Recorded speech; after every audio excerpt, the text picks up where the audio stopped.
Шымкент қаласының әйгілі Қажымұқан стадионындамыз. Жаңа ғана 5 километр жүгіріп тастадым. Енді қазір кезекті марафон тақырыбына интервьюімізді бастаймыз.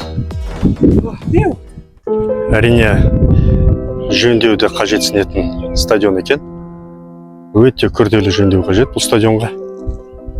Достар, мына Айдана деген қарындасымызбен бірге. Айдана, мына біз Шымкент қаласындамыз. Айдана Түлкібек, жеңіл атлетиканың жаттықтырушысы және өзім профессионально айналысқанмын. Кандидат мастер спорта, это спорт шеберлігіне үміткер. Енді мен сізді қарындас дедім, мен жасым 40-тан асты. Дұрыс қой? Да. А то бізде марафоншылар болады, 50 жаста, бірақ жас қыздар. Да. Сондай марафон ерекше қасиеті бар, қыздар жас көрінеді. Жаңа өте қатты кет қалдың, еще потише жүгір. Мына Қажымұқан стадионда екінші тағы да клубтың өкілімен отыр, өкіл емес басшысы. Нүрекен, да? Нүрекен клубы. Таза қазақият екен, Нүрекен. Нүреке, да? Нүрекен клуб. Қойып есімің болады? Азизхан болды есім. Неге Нүрекен онда? Нүреке болған, менің жаттықтырушым есім Нүреке болды, сол жаттықтырушыға арнайы сол клубты ашқанбыз. Өткеніміз Тараз марафонда біраз жүлделі орындар алғанбыз. Қазір Құдай қаласа біздің клубымыз осы Нүрекеран Алматы қаласында Құдай қаласа 5-не 6-7 шілде болатын чемпионат РК жеңіл атлетиканың мастер. Кәсіби дайындық.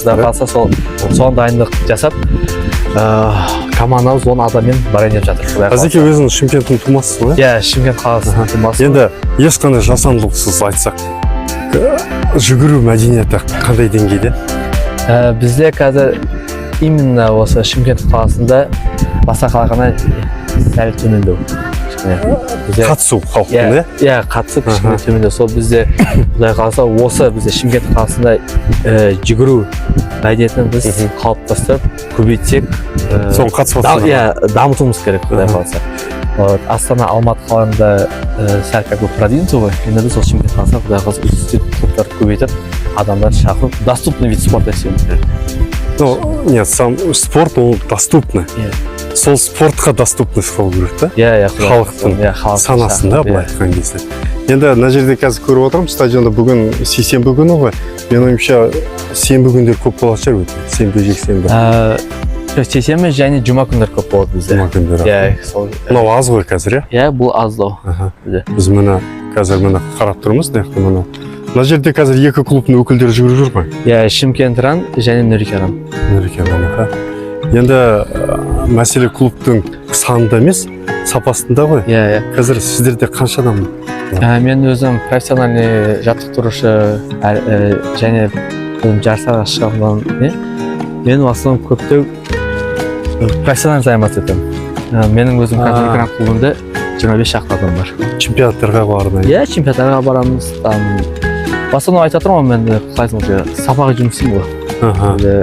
Көптеп сол нәтиже жақсартуға, например, маған оқушы келеді, айтады, осындай қашықтыққа 21 километр, 1 километр қашықтыққа дайындалып, осы уақытқа дайындалып тұрады.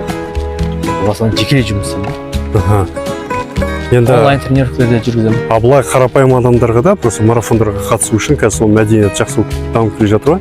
Оған да үйретесіздер ғой? Иә, әрине үйретеміз. Қазір біз алдымызға Құдай қаласа сентябрьдің Шымкент марафон. Иә, Шымкент марафон болды. Соған қазір адамдар көп жиналып жатыр. Дұрыс. Негізі ынталандырып, негізі марафон. Вообще былай айтады ғой, марафонда өзі наркомания сияқты. Бір қатысса, кейін уже қатыса бергісі келеді. Үйренсе болды. Сол біздің мақсатымыз қазақ халқы жалқау дейді ғой. Сол жалқаулықтан шығарып, жалқау емес негізі. Соны дәлдеу керек, жалқау еместен. Жақсы, иә. Еңбекті ете береді, бірақ сәл жүгіруге бейімдей береміз. Дұрыс. Әрине, иә.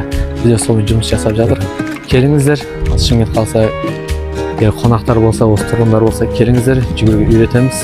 Техникасын, марафондарға дайындаймыз. Нүрекеран клуб. Инстаграм парақшасы турасы ғой? Иә, Нүрекеран. Жазылып қойыңыздар и және жүгіріңіздер. Келіңіздер, қосыңыздар.